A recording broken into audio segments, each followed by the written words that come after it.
Okay, good morning, everybody. Let's start with introduction of the judges before we all go into our roles. And I'll start. I'm one of the judges for today. My name is Tiffany Scurry, and I'm the Chief Compliance Officer at Western Digital.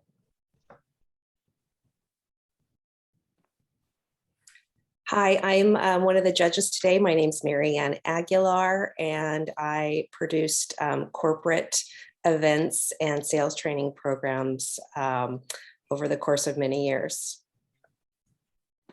Hi, I'm Kendra Jones. I'm one of the judges today, and I'm Vice President and General Counsel for Epson America. Well, I guess I'll go next. Hi, I'm one of the judges for today. My name is Ali Feruzzi. I'm the CFO for the PAC Group. Okay, so I think that is our full judging panel, and let's go on and talk about the rules for this session. So in this part of the competition today, you are taking on a fictional business identity and assigning a fictional business identity to the judges. So please make sure that everyone knows who you are and who they are before you begin. You'll have 25 minutes to describe the legal, financial, and ethical dimensions of the problem, and to recommend a solution that passes muster on all three counts. During this time, teams will be uninterrupted. I will hold up a 5-minute sign before you get to the end so that we don't run past your 25 minutes. When you're finished, the judges will ask you questions for 10 to 15 minutes. And during the Q&A, both you and the judges stay in character. But after the Q&A, the judges will give you feedback outside of the role playing. So if everyone is ready to begin, unless there are other questions, everything's clear? Okay, then we can go ahead and start the clock and please begin. Great. So hi, welcome everybody. Good morning. We are HOMZ Consulting, here to talk to you about creating equitable access to clean diets with food waste. Right now we are approaching you as the public's grocery market owners and board of directors to discuss what a solution we are proposing and researched about. So to first introduce our team, we have myself to the right, Olivia Talmadge. We have Hannah Jackson, Zuza, and Maura. We are all, HOMZ Consulting, here to talk to you with a large background on equitable food systems and passion for creating access to nutritional food as well as eliminating food waste. So to go into a little bit about our presentation agenda, we're going to first start with our problem identification. We're going to go into our proposed solution as well as implementation plan. Here is where we'll talk about the ethical, legal, and financial impacts and consideration. Finally, we will go into stakeholders and the benefits that they will have, as well as our conclusion to end it. So now I'm going to pass it over to Zuza to start with our problem. Thank you, Olivia. So like she previously mentioned, food waste and food insecurity, as well as good access to nutritious health foods, is an area of passion of ours. But what exactly are food deserts? These are areas that are considered typically of a lower socioeconomic status, where access to healthy and nutritious foods is very limited. And that usually implicates too that the access to that food comes at a higher cost. Since those areas are already of lower socioeconomic status, the people who live there are not necessarily able to afford healthy foods and are in a position they have to switch to not necessarily as nutritious, very high calorie, but low nutritious value products. Because of that scarcity, the prices in this area can be up to 35% higher. That leads eventually to food insecurity and malnutrition. It is estimated that in Florida, about 2.6 million people struggle with food insecurity. And what that looks like is also 1 in every 6 children facing hunger. Food security and nutrition is very important in the early stages of child's development, and lack of thereof can lead to improper development of brain, severe impairments in the areas of motor functions and language, as well as behavioral and social problems with peers or with adults. Very often that leads to those children having to stay behind a grade and already being set back in the early stages of life because of something that is not necessarily, that is not something that they can control. And so as you can also see in a presentation, food insecurity and malnutrition can also lead to hunger and obesity paradox, which is this phenomena where even though the areas where people struggle with that food insecurity and don't necessarily have access to as much food and very often face hunger, those populations are often struggling with obesity because of low nutrition but high calorie type of food that they're eating. And so that then in the future leads to severe health problems such as diabetes or certain heart problems. And so when we were thinking, how can we address that food desert problem? How can we deliver the food into those communities? We stumbled upon another problem that is actually also very relevant to public's operations, that being food waste. Globally, it is estimated that about 40 billion pounds of food is being wasted per year.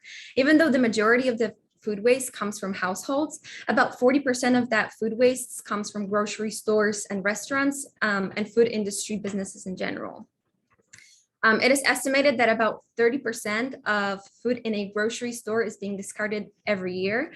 And when you look at the reasons as of why this is happening, some of them seem rather silly. These can be as simple as overstocking for display purposes. So when you walk into a grocery store, it's very often that you see, for example, a pyramid of apples, right? There is no actual demand for those products. And so later on, they are being discarded. Cosmetic expectations are probably the leading cause of that. That means that very often vegetables and fruit are being discarded simply because they're not of the right size or shape or color. And so even though they're of perfect quality, simply to satisfy that cosmetic expectations of the customer, they're being discarded even before they even make it to the store. Improper education on the labeling on the packages, such as sell-by date, due date, expiration date. Customers don't really know what those exact terms mean, and that leads to them not purchasing certain foods because they believe that the shelf life is going to be significantly shorter than it is in reality, or believing that the food is already expired, even though that is not the case. And so the stores discard those products as well. And then lastly, a very often case, damaged packaging. It is very often that during the shipping of the products of packaged goods, that packaging gets dented or gets a little bit torn. And even though that does not affect the quality of the food in any way, customers do not want to purchase it, again, simply due to cosmetics expectations of the product. And then the grocery stores are in a position where they have to throw out the food, even though the quality is still good. So obviously that creates great financial costs. You're investing into those products and not really using them.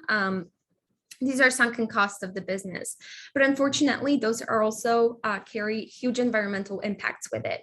It is estimated that the food waste in the US only created by grocery stores is equivalent to the greenhouse gas emission produced by about 32.6 million cars. Think about that number. Additionally, water waste is another huge issue. 70% of the global water is dedicated strictly for agricultural purposes. Considering the staggering numbers of how much food is being wasted, think how much reducing food waste could impact that ratio. Wasting just 1 kilogram of beef is equal to just throwing away about 50,000 liters of water. And then lastly, biodiversity loss is also a huge problem because of the land use and the land repurposing for agricultural purposes, as well as different types of pollution, such as oil waste, soil pollution, water pollution. Both plant and animal species are dying because either of that pollution or they have to be rehabited into more dangerous or not as familiar habitats, and therefore we have that biodiversity loss. We believe that Publix, as one of the leading grocery store chains in Florida, has the financial and operational capabilities to address both of these issues. And we are going to talk about that on the next slide. Similarly to other grocery stores, Publix also creates food waste. What slightly differentiates Publix amongst its competitors is that we know it's already making steps to combat that food waste. We know that approximately 650 million pounds of food is being donated to different food banks and different organizations that help fight hunger. The problem with those organizations is that very often they only accept packaged goods, therefore providing similar nutritionist value to the stores that are already available in those lower socioeconomic areas. We believe that through partnership with distribution agents such as different organizations or even local schools in those food deserts, Publix will be able to repurpose certain food waste that was being discarded for previously mentioned reasons and help address the malnutrition and the food insecurity issue within the area of school children, but also their families. We believe that Publix already has a very well-developed distribution center and the logistics that come into play with it. Publix already has a massive truck fleet that has already routes within those food deserts. So no major additional steps would need to be taken in order for this solution to be put in place. Moving on to the next slide. This is just a brief description of how Publix can help create a better, more sustainable world. These are sustainable development goals that are established, that are implemented throughout the whole world within UN. And so there's typically little progress made within those areas. We believe that Publix, being such a big brand, can really help make an impact within three major areas. Firstly, responsible consumption and production through limiting that food waste and repurposing of food, and creating that consumer and producer value for being responsible with how the food is being used and produced. Thirdly, good health and well-being that goes straight into that good nutrition and physical and also mental implications of proper development especially within children.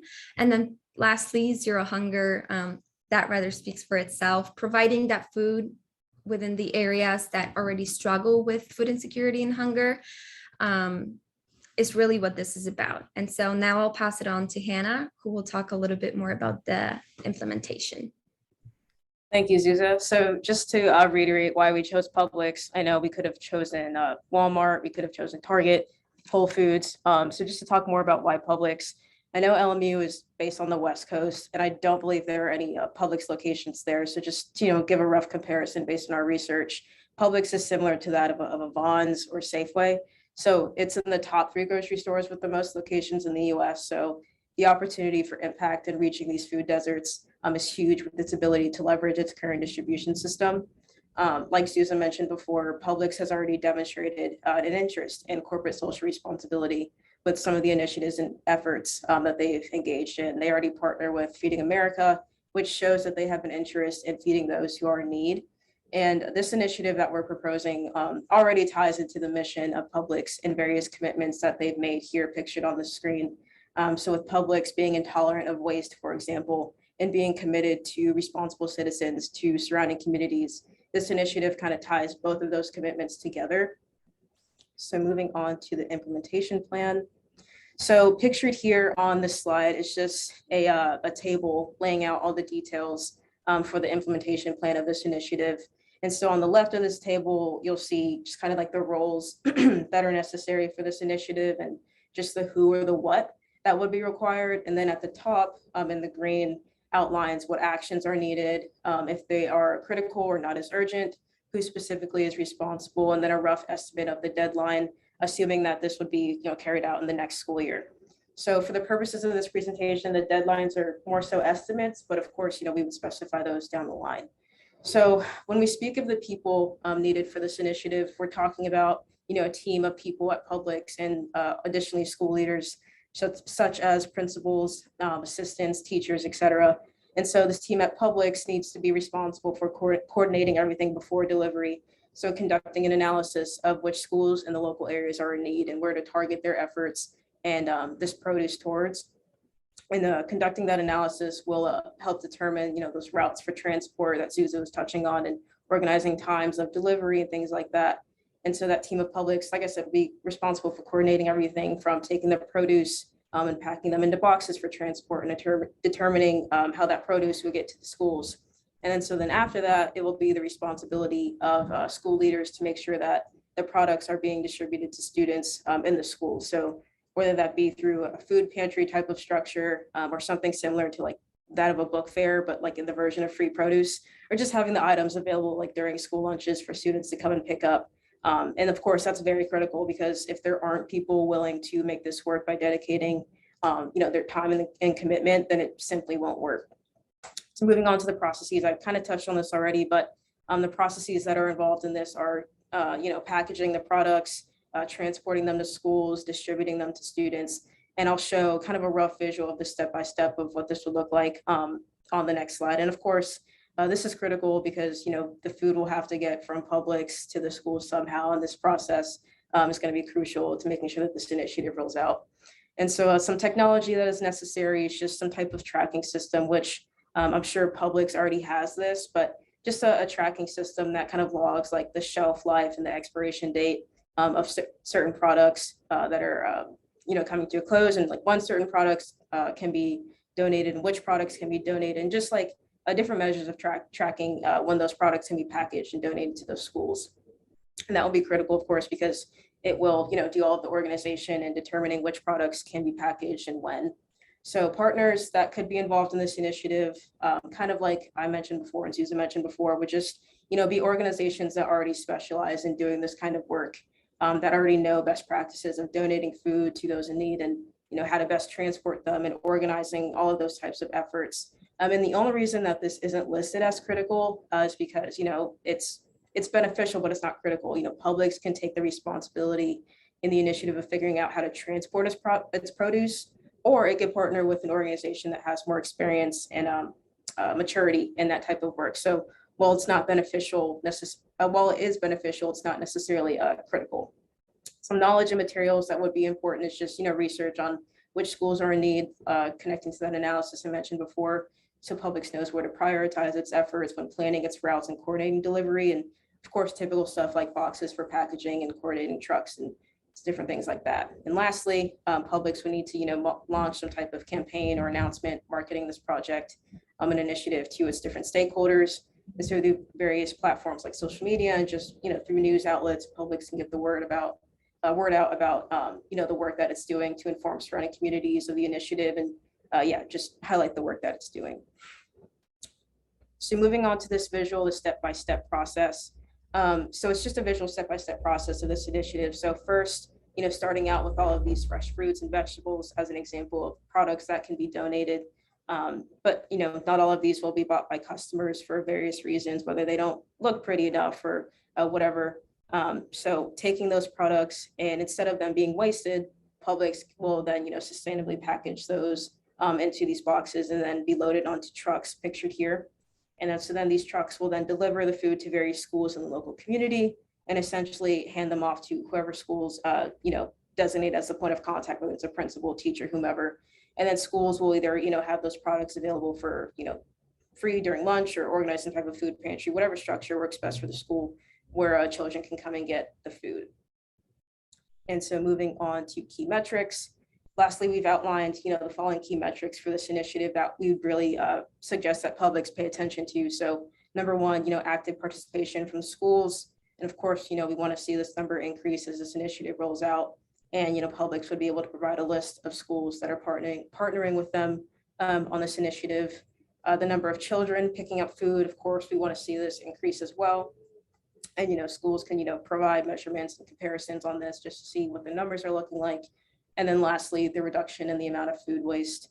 And of course, we would want to see a decrease in at Publix over the years.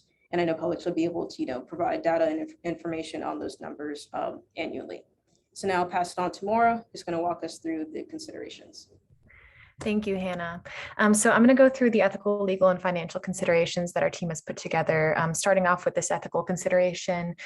we're motivated just from the very beginning by ensuring that children have the best. We fully believe that no child should be left to have a diet that promotes malnutrition in any way, shape, or form just because they were born in a different part of the country. That is not up to them. That wasn't their choice. They just simply are there, and that's a fact. So with that motivation, that's the reason why we want to design something that really gives them equal access to these foods that other people in other just better socioeconomic areas have. So with that in mind, our first consideration was really, should they be eating past the sell-by date foods? By a show of hands, just to the board, how many of you have ever consumed something that, maybe a Campbell's soup, by example, that was past its sell-by date? Sure. So normally the sell-by dates are kind of dictated by, health and safety protocols that are set in place by federal, regulations and policies, but they can actually go far beyond where that date is. So by example, cream of mushroom soup, you could probably consume it like close to 5 years after a sell-by date, which is a little scary to consider what's in the aluminum, tin. But it's just the fact that, food doesn't necessarily spoil when it's packaged properly, and we're grateful for our, companies being able to provide that manufacturing process. But with that in mind, is that ethically right to say our children are eating these things and they're past the sell-by date? Will it promote problems in the future, especially legally, which we're going to get into? But then also, is it wrong to necessarily take away from communities that are already utilizing things such as Second Harvest? That's here, located in the Tampa Bay area, serves a lot of the state of Florida. And it services a lot of families, homeless shelters and different organizations of the like. Is it wrong to take away this current source of food in any capacity that it is receiving from Publix and trying to redistribute it to maybe schools to provide to the children? That's something we really want to consider. And then does it possibly impact Publix negatively in any PR? Because we definitely don't want that. We want to work together to really create a solution. So moving on to the legal side of things. We can take a look at 3 different areas that we're concerned with. Foodborne illness is our top priority. Will we be receiving lawsuits from parents or legal guardians for foodborne illness? It is very possible that children can get foodborne illness at school. That is possible before this program is implemented or even after. But we live in a world where this does happen and people do sue for nearly anything. And so just understanding that that is a reality, how can we avoid that? How can we make sure that things are, quality assurance from notable companies, things are really being prepared properly? And then also with the public safe sell policies, what are we choosing and why? What companies are going to opt in to allowing their food to be, distributed at different schools, and is that going to become a legal headache to really mitigate any risk on the company side and just make sure that it's doing nothing but good for these children and that parents can really trust that their child is receiving nourishing food. And then lastly, before I move into the financial side, go to the next slide. I just want to kind of give you an overview of the allotment for preschool meals. So currently, jump in real quick to say we got 5 minutes. Can't see my sign. But. Okay. So currently the free school meal program, it allots just $2.35 for free breakfast, $3.68 for free lunch, and $1 for free snack. I cannot remember the last time I spent $7 on a day's worth of food before dinner, but that is the current federal allotment program that our children are receiving for anything in their school day. So moving into the financial implications, will the federal government still opt in to provide that $7 per free child? Now, mind you, this is on the maximum side. So any school above a 60% rate of free lunches are receiving $7 per child. Will they still pay even if they're taking part in the sustainability program where they're receiving this free produce in some way, shape, or form? Publix's top 10 largest grocery suppliers in North America, they make roughly over $44.9 billion annually. That is over the last 2 years in grocery sales alone. They have been already donating, just by example, 4.7 million pounds of food in 2021. But it's important to understand, okay, the cost of the shared truck fares, they do range between $800 to $1,400 one way. That's the current market understanding of that service.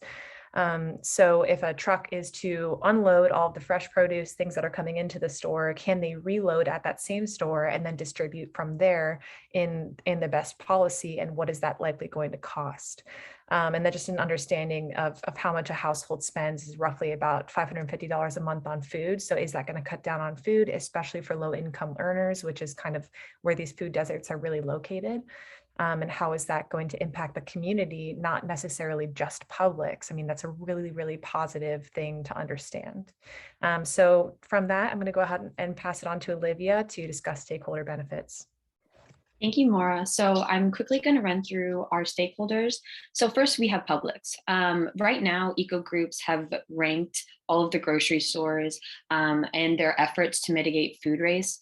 Publix ranked second to last, Aldi being the one right below them when it comes to properly or taking initiative to figure out what to do with their wasted food.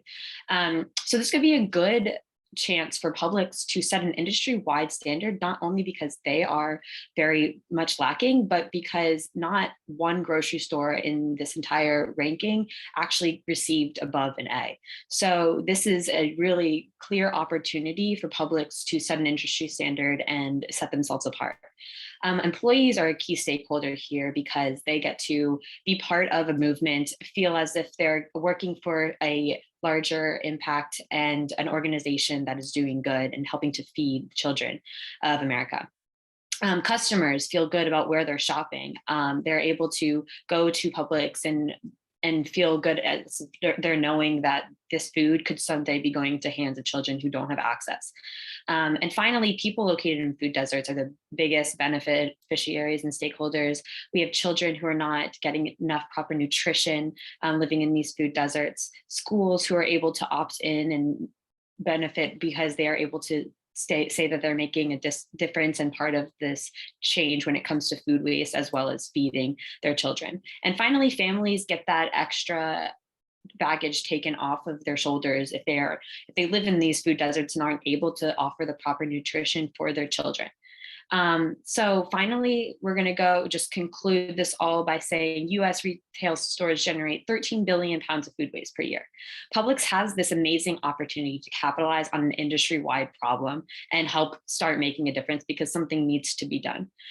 Utilizing their existing distribution routes as well as partnering with specific groups would make it very easy for Publix to get food to the hands of children and allow other groups to use their knowledge base and to get where Publix may be lacking to get this food where it needs to go. Finally, using these partners to distribute to schools who opt into the program benefit the schools because they are helping their children as well as showing off that they are part of a larger difference in the world. So thank you, and we will conclude there. All right, thank you very much. So we'll use the next 10 to 15 minutes for the judges to ask questions, and I'll go ahead and start with that process. One thing that struck me as I was listening to the presentation is you provided a lot of information about how the program that you're proposing will benefit a lot of our stakeholders, communities, families, schools, et cetera. In my role as a board member, I'm really mindful of the fiduciary duties that I have to Publix, and I'd like to hear a little bit more about how this program is going to benefit Publix and our bottom line. I can go ahead and answer that question. So Publix is known for their excellent benefits package. They actually are one of the only companies that's supposedly never laid anybody off, maybe retransfer people to different departments, but they don't necessarily lay people off very easily. So one of the major things that they sell for when you are being hired at Publix is stock options. That's something that's really well known here. So just benefits as a stakeholder, anything that's going to end up benefiting stakeholders externally that impacts the world in a positive way will drive Publix stock to rise. and will in turn affect any employee that owns stock or owns a piece of the company. So as you have a responsibility to make sure that the bottom line of Publix is improving. With this program, you're already donating the food. It's not going to cost a whole lot extra other than understanding the processes, maybe hiring in different roles, but ultimately from a PR standpoint, and then also financially, it will absolutely drive Publix in the positive direction as it continues to grow. I think it is also worth mentioning that here, especially in Central Florida, Publix is sort of known for not necessarily willing to have positive impact on the environment. And so I think that can really leverage, this initiative can really leverage Publix's position, especially against such stores as Whole Foods and Trader Joe's, who are seemingly, very sustainable and very socially oriented, whereas they are also creating nearly as much waste as Publix.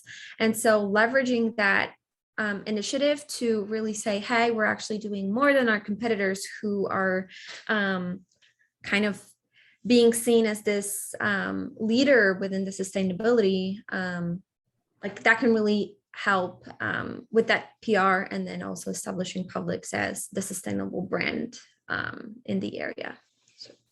Do you think that these efforts are going to drive more traffic into our stores or more revenue? I can answer that one. So yes, I definitely believe that this is a key opportunity. As we touched on, or I touched on before when going over stakeholders, there is no company that has been able, because of the ethical, legal, and financial impacts that we have talked about and implications, there is no company that has thought to take this on when it comes to delivering their food waste. There are some companies who, yes, they say they donate to like the local food banks, whatever, but when it comes to food deserts, this is a larger, bigger problem. And when we are, marketing this as we are delivering it to people who don't have the access to grocery stores and, who go and buy their food at a Dollar General, this is an ability for people to see that we are feeding children and therefore are more inclined to want to shop at Publix because they know that this is something that not all industries or all supermarkets are doing. So I do believe that it is a key area, as we can see with other companies. Once a industry is, or I guess a top player in the industry sets a standard, it kind of separates them and allows them to show off and drag more customers because they are doing something largely different than other competitors don't feel as if they can take on. And so I do think that Publix is able to set themselves apart by implementing this program and therefore, driving revenue up. I have a question just to make sure I understand correctly the proposal. As I understand it, currently Publix does donate food waste to local food banks like Food Harvest. So if for a store in a particular neighborhood, the food waste currently is being donated to a food bank in that neighborhood. But I think if I understand you correctly, what you're suggesting is to stop donating food to the food bank in the neighborhood of where the store is, but redirect it to neighborhoods and schools that maybe aren't close to this school, but are further into these food deserts. So I want to make sure I understand. Are you saying that Publix currently already has an outlet for food waste and we want to redirect where that food waste is going, or we don't currently have an adequate outlet for food waste at all and we want to create a new outlet? Does that make sense? Yes. So currently Publix is donating mostly packaged goods that were damaged. So these are similar items to the ones that are already present within the food deserts. The main focus of this initiative is to focus on produce, Okay. dairy, meats, and also, like you said, focus primarily on those further communities that don't have access to grocery stores or food banks in the area. Okay. So it would be both maybe redirecting, but also new categories of food that we aren't currently effectively having an outlet for. Correct. And then I had a question with respect to your table on implementation. There was a section in there on, which I thought was really good, by the way, but I had a question if you'd thought about, I see technology and inventory tracking to determine shelf life and expiration. I mean, that could be really expensive. Has there been any work done to try to quantify how much that would cost to develop that kind of technology? Not yet. Our research didn't come up with anything. We were trying to find what Publix currently has and what that costs, but I'm assuming that kind of information isn't necessarily public, so I couldn't find any accurate numbers or financials on that technology, but that is a great point, something to consider. I can actually answer this one as well. So during our little bit more of our research, Publix does already have like a technology that they use on inventory tracking. And it's honestly just an app that people use like their cell phones. And when Publix workers go into their shifts every morning, they're able to scan what's available. And it's really easy to keep track of all the inventory. But this is from personal knowledge of working at a Publix. So it's not common knowledge, but that is the technology that they already have. So they're able to keep track. Thank you. I have a couple questions for you guys. The first one that comes to mind is a relatively easy one, just to make sure I understand our solution correctly. If the focus is on produce, effectively fresh foods that are going to the schools, is the partnership with the school that the school will then use those materials to prepare nutritious meals, or are they handing out bottles of milk and bags of veggies to the 6th and 7th graders to take home to mom and dad? What is the life cycle? How does it terminate when that food is ending up in the schools as you envision it? Answer that one. So it would be in preparation of food. I think that there's a slight education process that might need to take place. I gave an example actually yesterday when we were talking in class of avocados. So I know you guys are in California, or at least I think you are in California, the land of avocados and all wonderful things about you can use with them. But when they get to a point where they're brown, they're no longer aesthetically pleasing, or say they were dropped once and it has one bruise on it, and so they can't sell it, but it's going to move somewhere. You can actually repurpose avocados to make things as simple as like brownies. Even if they're not perfectly green, they still taste the same, have the same nutritious value, but they can be turned into something where you wouldn't necessarily need the color. So there's an understanding of, okay, how can you prepare foods to benefit the children that are going to make sense, especially adhering to the school meal program, because we would be primarily focusing on charter schools and public schools. So there is a certain policy that you have to meet for percentages of different carbohydrates, different macros that you're needing to meet. So it would be the preparation. If a school is to say opt into this, giving them a guide for how you can use these foods, having an understanding of like what companies we're working with. So if Publix has a great relationship with Campbell's allows them to distribute X, Y, and Z foods to the schools because they still own property of that after, well, I guess technically they sold it, so it is Publix property, but it is still their namesake. And so then giving them the opportunity to create these said dishes out of the foods that they're given and the ingredients that they're going to need from a fresh produce side. So the education component may be a crucial addition, and then the sending them home that goes a bit further, which we're already seeing in like vertical farm communities or greenhouses that maybe exist on public school lands, where then children can pick and they either utilize that in the lunchroom or they're able to actually take it home with them to their families. When you guys were doing the research, did you find that you felt schools could support the use of food materials like this? It seems to me that many school lunchrooms have turned from really making food to really preparing canned and processed foods and delivering them to students in the last 10, 15, 20 years.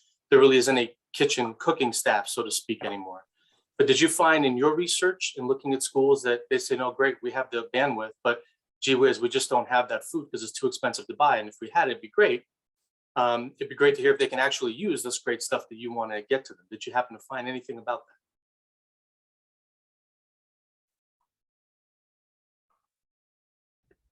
can take that then.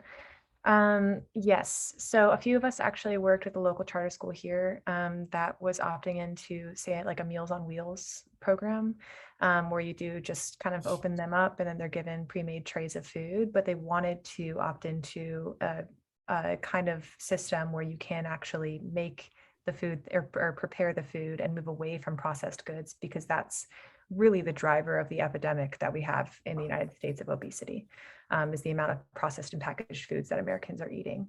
So this could be a way to, move schools that are interested into the side of preparing food rather than, or actually making it, rather than just utilizing the processed foods that they're currently using. However, that's not necessarily the education that the USDA is providing at this current time. So we kind of saw that as a barrier that might need to be addressed in the future. But we're pretty optimistic that most schools do want their students to thrive when it comes to nourishment, and that's possible. I got one more question for you that kind of dovetails off of that. You guys touched on it briefly, but I'd love to hear from the team a little bit more. We live in a very litigious world, so things can go south relatively quickly, and well-meaning actions can have a downside if someone ends up being not happy at some reason. What way do you think is best suited to mitigate any kind of legal liability while trying to do this good, the purposes of which we'll leave behind for a moment? But what risks do you guys see specifically legal-wise, and how could Publix mitigate that risk so when they've kind of done their donation, as much as practically possible, I mean, you can always be named in a lawsuit, but within reason, once they've kind of delivered, so to speak, and they've handed things off, they are kind of out of the way? Oh, sorry. No, go ahead, Susan. I was going to say, Hannah, you can go back to the legal slide if you want to show some of those areas too. I believe this will primarily be focusing, especially in the beginning, on the foods, on the reasons of why the food is not being put on the shelf.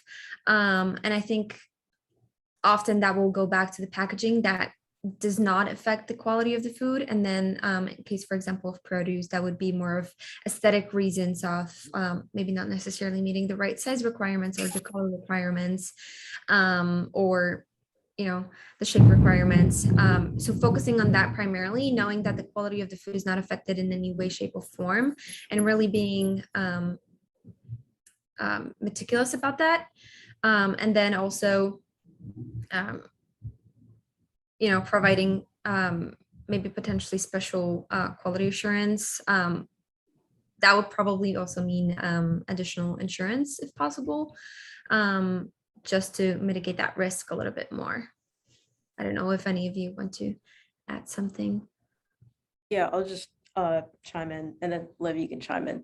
But I think it goes back to that whole technology, investing in that like tracking system and utilizing that app that Liv was talking about to make sure that, we're not donating food that's moldy or like past its expiration date. Because if we donate that to schools and kids are getting sick, obviously that's going to create some legal issues. So making sure that technology is up to date, that every information in the inventory system is up to date, so that we're not donating foods that are going to, create illnesses for these children. And pass it off to Liv. I also do want to touch on a law. It's called the Good Samaritan Act. And it's a federal law that provides liability protections when it comes to food donations and nonprofit recipients, just as long as there was no money passed back and forth, no exchange of any goods passed back. It was purely donations.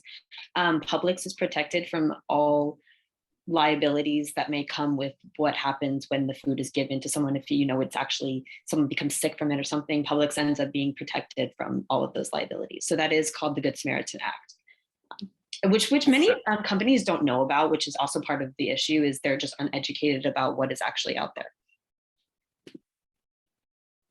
Okay, we're running short of time. Marianne, do you have one question that you want to ask? I'll just ask a general overall question, and that is, what do you see as the biggest obstacle to completing this program and putting it together? Biggest obstacle? I believe that could in my opinion, the biggest obstacle could be having the schools opt in within the program, because, like mentioned previously, it may be easier for them to have those already prepared meals and just heat them up for the children. And having to kind of switch the mindset and maybe some of the operations within the school, maybe some fears that they're not going to receive as much funding from the federal government. So I would definitely see that being the major issue. But I believe with the proper communication and with the proper education and how that exchange would look like, that could be easily addressed. Okay. So we will now move into the feedback portion of the session, which means everybody can relax and take a breath and get out of roll. So good job getting through it, and really well done. I'll go ahead and kick off the feedback, looking at some of the notes that I took during your session. One of the biggest pieces of feedback, I think, is remembering who we are during this presentation, and we're board members of Publix. And I think it will help a lot in competitions like this or in future stages if you really get into role and visualize yourselves in Publix's conference room talking to us as representatives of Publix, so or board members of Publix. For example, when you told us that the reasons for our discards are silly, you probably wouldn't really walk into Publix's boardroom and tell them that, right? And I think it's because you were thinking of Publix not as me or the three other judges that are here, but some outside entity, and you're talking about them. But remember, you're not talking about them in this scenario, you're talking to us. So, and when you were going through the challenges, the different challenges of implementing this solution, you brushed over you mentioned there would be a cost impact, but you moved past it very quickly and didn't elaborate. And you moved right on to the environmental impacts, which were very well developed and very easy to understand. And as a human being sitting in the room, you know, I want to do this. It feels compelling. I want to do this good thing. But as a board member, I have to ask, can the company afford to do this? And so I think that financial piece and the cost implications, instead of sort of giving those short shrift, it's important to put those really front and center. I really liked the key metrics that you put up there to make sure that the program is working as intended. That was very impressive, you know, that we should be tracking the number of schools, the number of children, the pounds of food waste.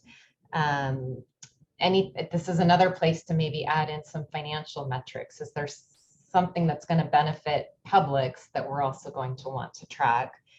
And I really liked when one of the presenters asked for a show of hands, you know, how many of us have eaten food past the expiration date. That was great because you had a great connection with the board at that point. And so doing things like that, I think, is very effective as you're presenting in these kind of scenarios. And then the last comment I have here is, you know, you talked about there's an opportunity here for Publix, which was great. I think that starts you down a really good path. So you're talking to us, we're Publix, why would we want to do this? Well, there's an opportunity. Okay, so now I'm listening, right? What's the opportunity? And you talked about an opportunity to set ourselves apart, an opportunity to make a difference, an opportunity to help communities. But, you know, maybe looking for some studies to show what's going to be the financial return to us on that. Why else should we care as a business? We obviously care as humans, again, but, you know, to make sure that we can afford this, to make sure that there's business justification, that we can defend the decision or justify the decision. Are there any studies showing that companies who do these good deeds, you know, see return in foot traffic? Are there studies showing that consumers make their buying decisions based on these factors, those might be compelling data to put in front of a board that you're trying to convince to invest in something.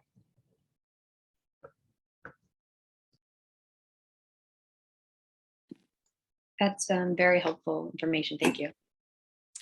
Yeah, I agree with Tiffany's comments, and I think also even to her point about staying in role, one of your slides was why Publix. That was a slide about why you chose Publix, but it's not really applicable in a scenario where you're presenting to the board, because the board is already, we are Publix if you put that hat on, so you wouldn't need to explain necessarily why you picked Publix in that context. And I also think you did, again, I mentioned this in my previous comments, but I really liked your slide that had the implementation plan. I think if you would have added a column there for costs, and even if you don't have those costs right now, or they're just, broad estimates, I think, as Tiffany mentioned, it's really important, I think, to consider the cost implication of all of this and what the return would be in terms of what your expectation is and in terms of additional store traffic. And then also, I think you had identified a really good legal problem.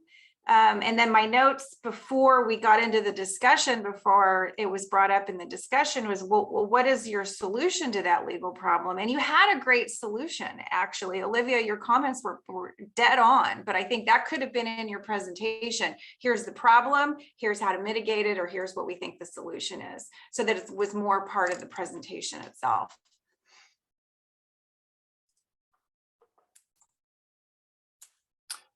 Okay, I guess I'll go next.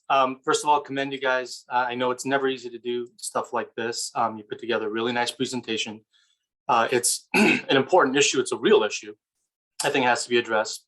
But both comments from Tiffany and Kendra, I think they bring up really important points, which is when you are pitching anything to a board, and I will admit I'm a little biased because of my day job, the board has to be able to quantify things. So numbers are really important. Why A versus B, usually, as much as I hate to admit it, comes down to the pragmatism of cost benefit analysis and how can we pull it off. And anecdotally, that things will be better and our share price will go up and employees will be happy and we'll get benefit is a little harder to quantify when you have 5, 7, 9 board members who then have to vote and decide do they want to support something or push the company in a direction and have the executive team implement it.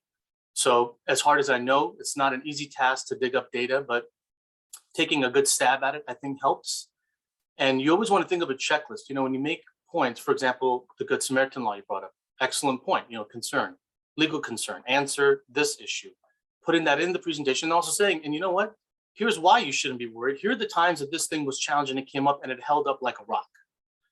Because that matters before we push Publix into, yeah, let's go full steam ahead. It'd be nice to know that we really are protected because this assumption that we have has been tested, it's held up, and we have a reasonable amount of confidence that we're kind of good to go. So creating that kind of total package, you guys touched on a lot of it. You set up the problem really, really well. And I think that took a lot of your time early on to set it up. For a different audience, that amount of time setting the problem up is spot on. But I think shoveling a little bit more of that time into more quantifiable aspects, addressing other things you touched on as far as financial viability, we've already discussed, we've gotten feedback on, the legal dimensions, the ethical part, you've definitely touched on why should we do it, it's the right thing to do and all that. But thinking of it as a 360 picture and giving the board, think of it as a political issue. The board needs ammunition that if someone came back and said, listen, why did you do A? Board needs to say, oh, I'll tell you why I did A. Let me tell you all of the exact reasons why we were thumbs up on this issue. They're always looking for, not in a bad way, looking for cover, justification to do something. So you want to give them things to hang on to champion what you're doing. But overall, I thought you did a really nice job trying to illuminate the problem. Just think all the way through it in the future and go, what would be the objections that would come up and try to counter those objections directly in your proposals you're going through. But overall, really nicely done. I'll go next. A lot of what the previous judges said, I completely agree with. Overall, I thought your presentation was very well done. I thought it was a great topic, much needed. And this was an innovative way to look at doing something that would be really positive on a lot of different counts. So bravo for your topic. I also felt as though you guys were a cohesive team and that you were working together, and that you mentioned you had done some things together. And so I liked the idea that it wasn't just individuals, but you guys were merged together. And so that was clear in the presentation as well. So I really like that. I also thought your slides were really great. I too put a note down that I liked the implementation chart a lot. I also liked the little chart that had the little road in between things that were happening.